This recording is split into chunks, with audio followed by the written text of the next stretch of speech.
Kevin Lagan nga ulit mga kois. Naniniwala ba kayo mga kois na bawat lugar ay may kwento at bawat lumang bahay ay marami ding alaala na mga naiwan nito. Ngayon, bigyan natin ng oras at lumingon tayo hindi lamang sa dingding o bubong o sa anyo kundi sa mga alaala na iniingatan nito. Dito sa Bunga Eco Park, Dako, San Isidro, Leyte, nakatayo ang isang tahanan na kay tagal lang hinamon ng panahon.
Darating talaga mga kois ang araw na uusad ang panahon, uusbong ang mga bagong gusali at magabago ang mga henerasyon.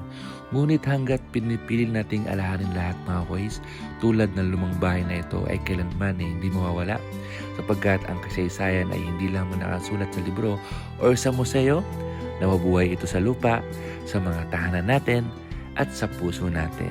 Maraming salamat mga kois. Thanks for watching. Kevin Lagan nga pala ulit. See ya!